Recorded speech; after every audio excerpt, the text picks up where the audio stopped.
Okay, I think they're still kind of like sorting out the slides and like as usual, technical issues. So anyway, I'm really glad to be here. My name is Zheng Leong. I'm one of the co-founders of Automata Network. So I have to kind of like fill in the gap while the slides are coming out. So today I'll kind of like be sharing a little bit on like AI agents, AI in general, what is a model, what is an agent, how can trusted execution environments, TEs, be used to help us establish kind of like trustworthiness, trust with the models and services that we are using. So to kind of like get a sense, how many of us here in the audience actually you have heard of what a trusted execution environment is? Oh, not a lot. So maybe I'll kind of like, while they are trying to do it, I'll give a brief kind of like description of what a TE is. So I like to give the analogy of a trusted execution environment as this like magic box. So you have this magic box, there's a fairy that lives inside this magic box. So what can this magic box do? This magic box actually, it has a very powerful magical shield that would prevent people from actually looking into the box and figuring out what is happening within the box. The fairy inside this magical box would actually kind of like, it would perform exactly the instructions that you ask this fairy to do. So for example, let's say, today I like to bake some blueberry cupcakes. So I have this secret recipe that I don't want to tell anyone. So I'll take this secret recipe, write it down, put it into the box, and put in all the ingredients that I need for my blueberry cupcake. My blueberries, flour, egg, milk, so on and so forth. Put it into the box, close it up. No one can see that secret instruction that I gave. My secret recipe remains in the box. The fairy would actually follow my instruction step by step, word for word, letter for letter. And the end result is I actually produce this blueberry cupcake. So what a trusted execution environment gives us is really like two main things: confidentiality and integrity.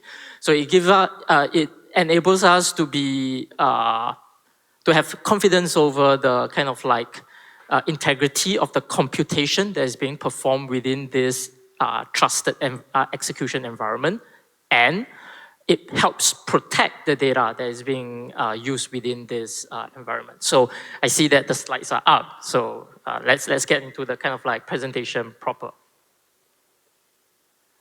Okay, so first, I think like probably like since 2 years ago when ChatGPT was first kind of like announced and launched, we have this sense of what an LLM is, large language model is. It's basically a model in which we can interact with the model, we can ask the model questions, and the model would kind of like give us the answer to our question. So the question really is, what is the difference between this AI model and an AI agent? Is an AI agent just an AI model, or is it something more? So if we think about it, you can think of a model as having this kind of like operational workflow where the user would provide a prompt, or which is some fancy word for a question, to the model. The model takes this question, thinks about it, computes on it, and then gives you a result. So if, for example, let's say I want to kind of like create this slide deck, and I want to build this deck using a chatbot or AI model, what should I do? I need to first tell the chatbot, hey, today I'm going to give a talk on AI agents and TEs and how this could be brought together. And can you give me, what's that called? Skeleton of the slides, and then the model will say that, oh yeah, slide 1, what can you do? Slide 2, what can you do? So on and so forth. And me, I'll actually be the worker for the model. I'll take whatever the model have output, and then I would actually instantiate it. I'll make it into reality. So this is the kind of like work process. So what is an agent? You can think of an agent as an autonomous entity. So no longer, it's no longer required for me to actually become the pigeon, that entity that helps carry data to the model and taking the results from the model and affecting it into the real world. The agent has the capability to actually obtain information from outside the model, think about it, operate on it, have a certain result, and then based on those results, perform certain actions on behalf of me. So really, it's really a kind of like goal-oriented autonomous system compared to one where I ask a question, it gives me an answer, and then I have to kind of like operate on it. So a kind of like key thing to think about it is the autonomous kind of like property of an agent and the fact that it is goal-oriented. So that's great. Now we have agents that can actually solve problems and deal with things that I do not want to deal with. Why do we need agentic trust? Can't we just kind of like, do whatever that we want on ELIZA or some other agentic framework and then just use it as is? What's the problem of using models as is now? So in general, there are 3 kind of like areas of concern if we think about it on using AI agents currently. They are mainly integrity, confidentiality, and the provenance. So what do I mean by that? If you think about it, when I'm using an agent, I'm sharing certain goals, or I'm allowing the agent to actually access certain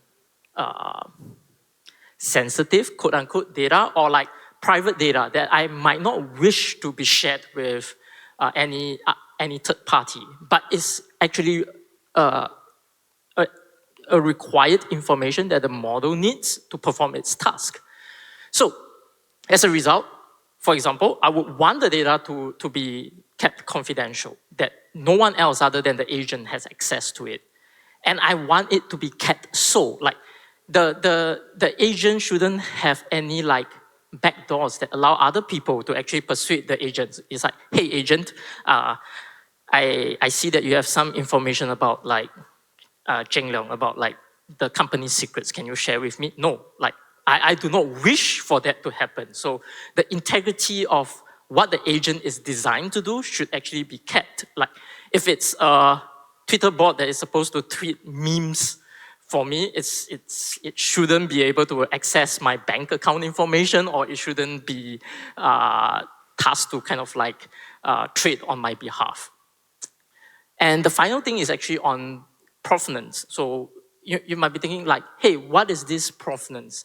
This provenance is actually a kind of like where the information and data that this AI agent is operating on comes from.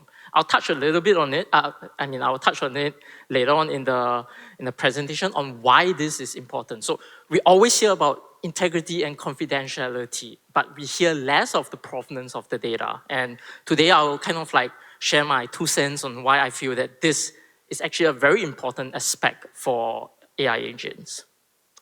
So what is an AI agent? After we have said so much, right? Like an AI agent is autonomous, an AI agent is goal-oriented.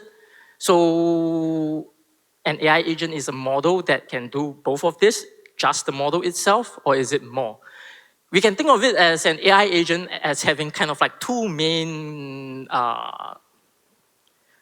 properties, or like 2 main modules, so to say. One of it, you can think of it, so we can kind of like think of an agent as a person, as a human being, where we have a soul or a mind that actually makes decisions. Like, I'm deciding to kind of like hold up this controller now.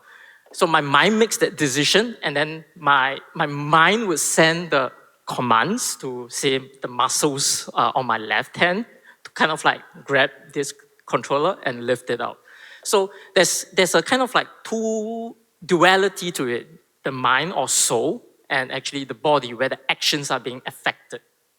And this together actually defines what an agent is and differentiates kind of like an agent and a model. So the model, in my definition of what an agent is just the mind portion of an agent. So is that necessary? Like, we have the model that is the mind, and we have certain kind of like framework that acts as the body of the agent. Therefore, this is an AI agent. Not really, right? Like, I can run, say, an OpenAI, say, ChatGPT 4.0 model with Eliza OS as the action framework.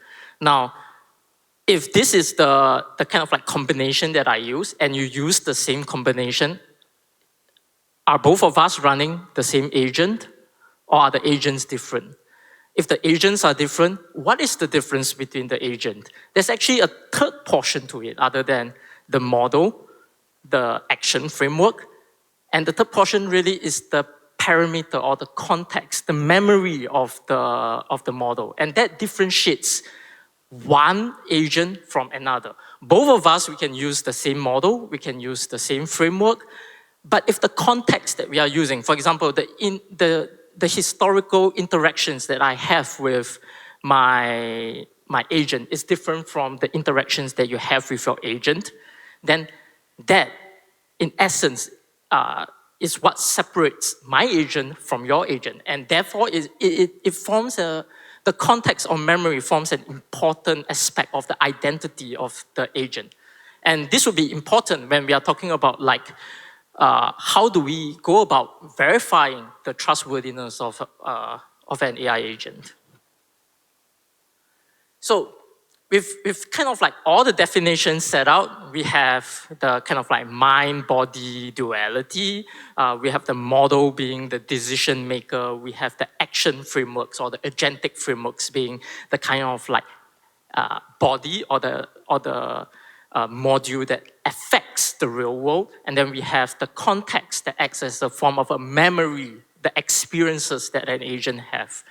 How can we go about kind of like, do we have a framework in the way that we can grade or evaluate the trustworthiness of this AI agent? So here I'm going to introduce this notion of these 5 levels of agentic trust. And how we can actually use this framework to kind of like see where we are in the entire hierarchy of trustworthy AI agents. So we'll start off with the first level, opaque AI agents. So this is basically what we have with what we have now. Like there's no way for me to verify what an agent used. The agent can the service provider or the agent can claim that they are using DeepSeek, or they are using Llama, or they are using ChatGPT. I can claim that I'm using what's it called?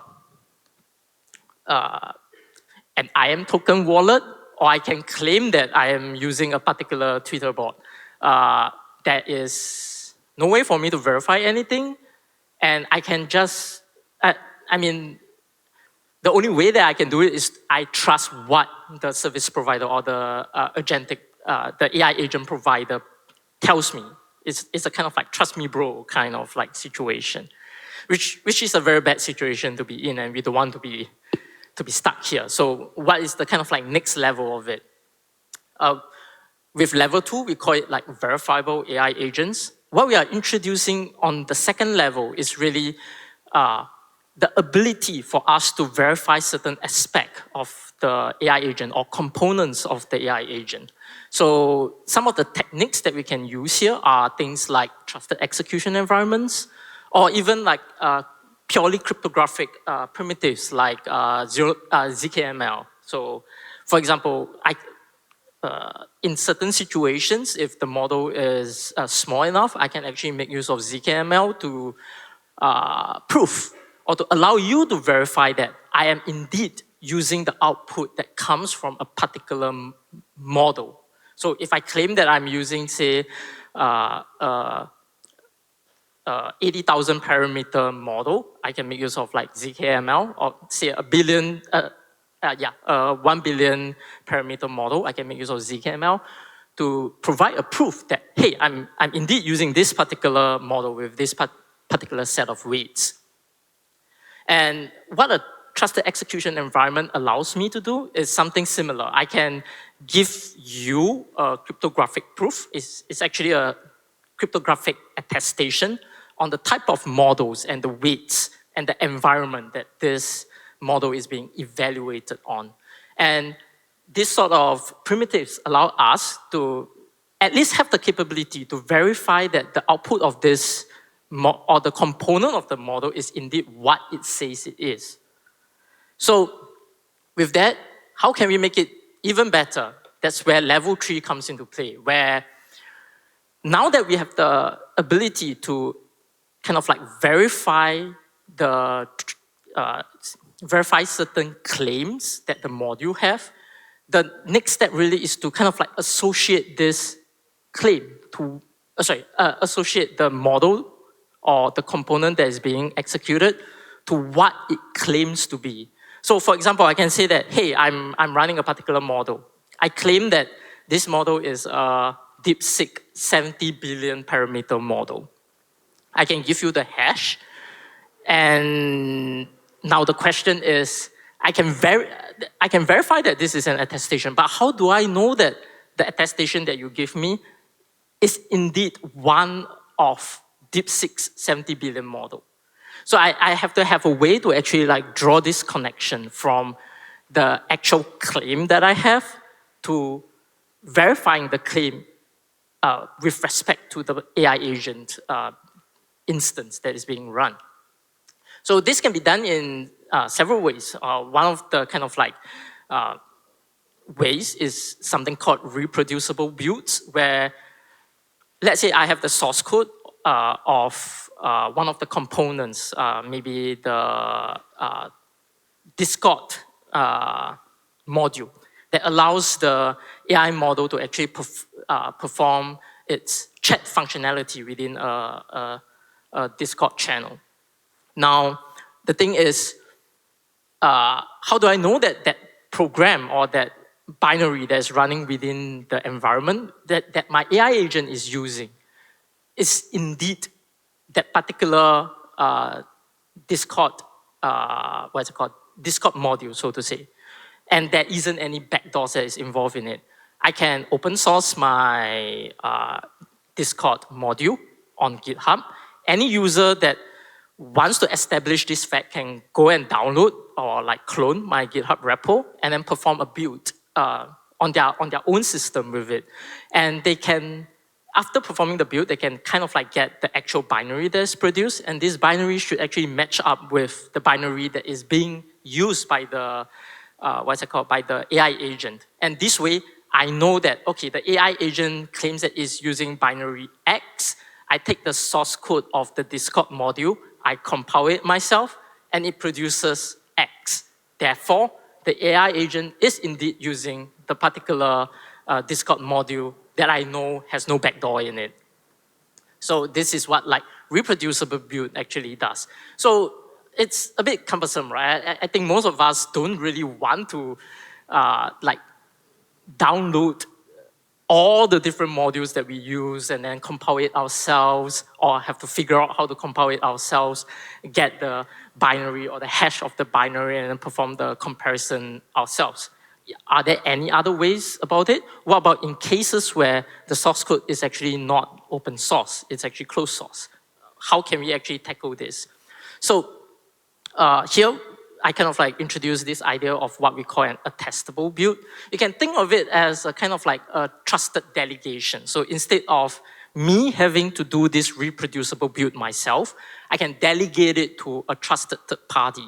This trusted third party can be a TE itself.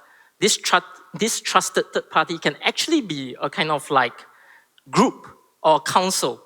I mean, in the ZK world, we have all the trusted ceremonies, right? Where a whole bunch of us would come together to contribute randomness or entropy to generate, say, a shared secret. In this case, we can actually have some sort of build ceremony where a whole group of us come together, clone the GitHub repo, build it on our own system, and then contribute in a kind of like open, decentralized manner that this is the hash, or this is the binary that I get. And then through the consensus process, establish that indeed the GitHub repo source code corresponds to a particular binary that is produced. And if you think about it, if we kind of like push that idea one step forward for closed source projects, this council, instead of everyone, can actually be a smaller subset of kind of like trusted auditors where they have access to the closed source software and can make attestation on behalf of the project owner. So with that, we kind of like complete that link between the AI agent, the components used in the AI agent, with us being able to verify it to a specific kind of like claim or source. Now, with this kind of, with this at level 3, we have actually established the trustworthiness, the integrity of the AI agent. So that's it, right? Like, if I have an AI agent that I can verify computes exactly what I want it to do, then everything is okay. It's actually not the case, because if you think about it, at level 3, we actually have a kind of like a trusted core, which is the verified AI agent. But decisions that are made by the AI agent is actually affected by the data that the AI agent obtains. So for example, I might ask the AI agent to help me manage, say, my ETH portfolio. And then I tell the AI agent to, if ETH is below $1,800, please sell all my ETH.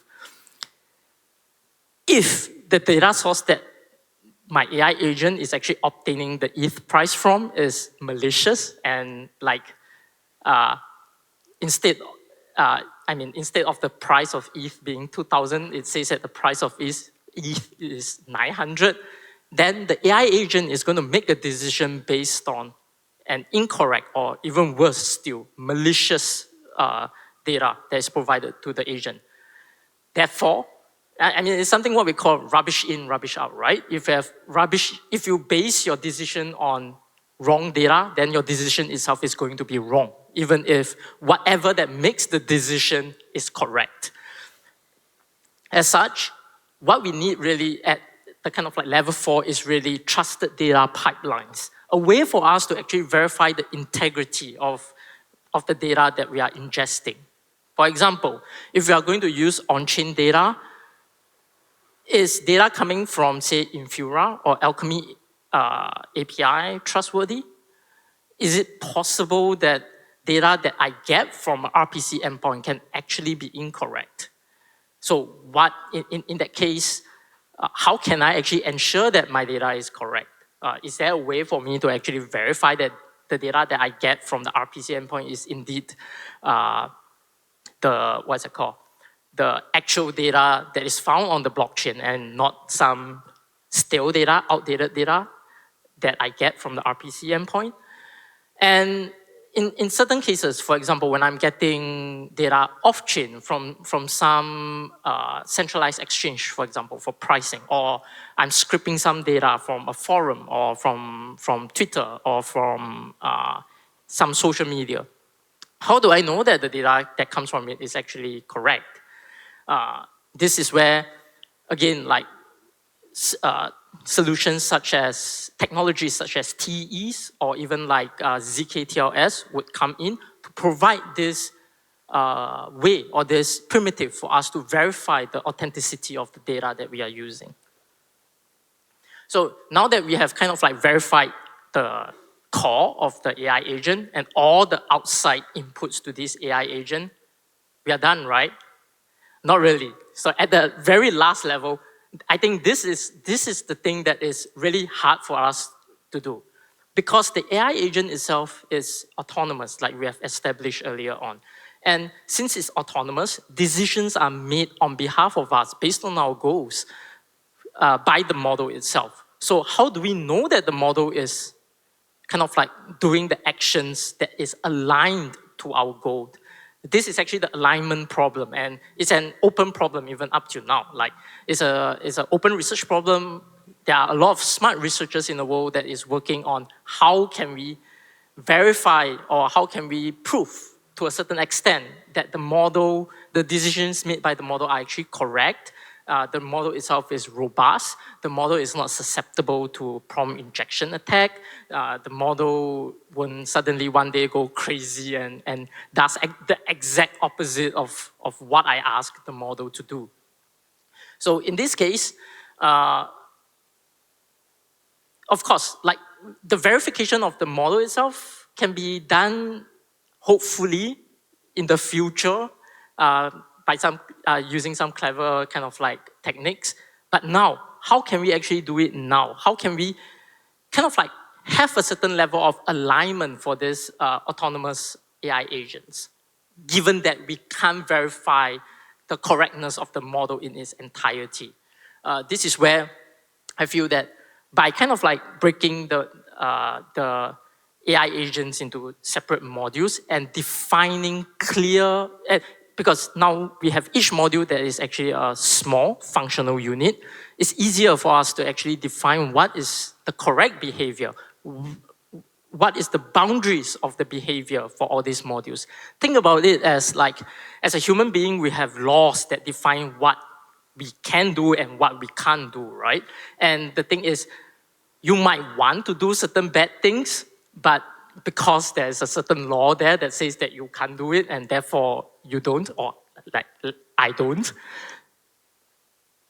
that to me is actually good enough because the kind of like the actual bad effect is not instantiated into the real world.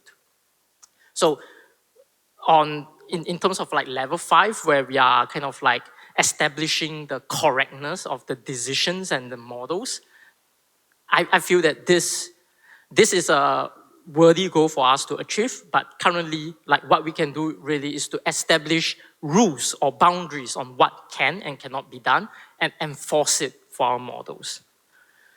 So with that, we kind of like move on to like proof of agents with TEs and how we can use TEs to do it. I've actually touched on it like earlier in my presentation. TEs provide us with confidentiality, integrity, and we can make use of it to perform like to provide attestation of the proofs of the environment of the model itself. And we can make use of the TE to actually enforce the rules that we want, the boundaries of what our model can do. And if you think about it, let's go into something more concrete. Like, for example, how can we prove that the model is indeed correct? We can use, like, in general, 2 ways. We can prove that the model is using a specific model through a TE proxy, or we can directly just run the LLM within a proxy itself. And what this allows us to do is to kind of like have this ability for us to verify that, hey, the request that I'm sending out indeed comes from, say, ChatGPT, or indeed comes from OpenAI, or from Anthropic, or from any other LLM providers that you would want to use. Next, I can actually run an LLM in the TE itself. And this again, there are 2 ways on how we can do it, like remotely. This allows us to run 671 billion models in the cloud. I mean, if you have the money to actually pay for it, instead of running it on our home machine. And because it runs in a TEE, it doesn't matter if you actually own the hardware or not. You can have confidence on the confidentiality and the integrity of the model. Or you can just run it yourself locally. You can buy a GPU, put it into your desktop system, and run the model locally. And one thing that is very interesting is actually like all of us here have a TEE. Our phones actually have most of our phones. If you have an Android phone or an Apple iPhone, you have a TEE that's running in your phone. And we have actually tried running certain lightweight models. For example, 3.2 billion parameter Llama model on the phone itself, and to use it to actually perform certain tasks using ELIZA. If you're interested, I can share more. And kind of like, with all of this, the question is, what can we do? Why do we need these verified AI agents? One, the user have increased trust and confidence when they are using the AI agents. And two, we can actually provision services for all these AI agents. For example, we can provision free RPC access for AI agents. We can provision free transaction, like gasless transaction for AI agents. AI agents can have certain autonomy to select for certain charities maybe in the future. So I think these are all very interesting and nice use cases where if we are unable to verify the AI agent, we are not, or there's a very high level of risk if we want to use the AI agent for all these use cases.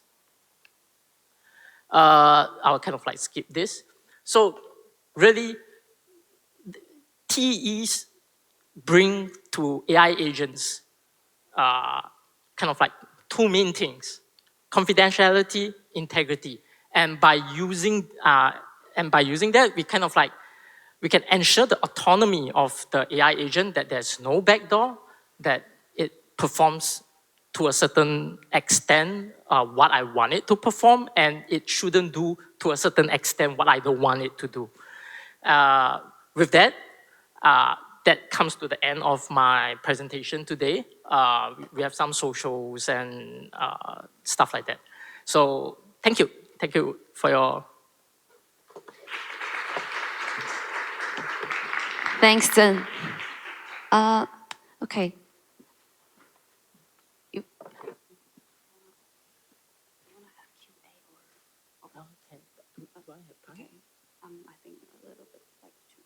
Okay. Does anyone have any questions?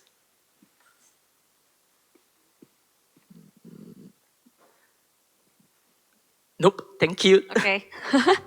Thanks, Zheng. And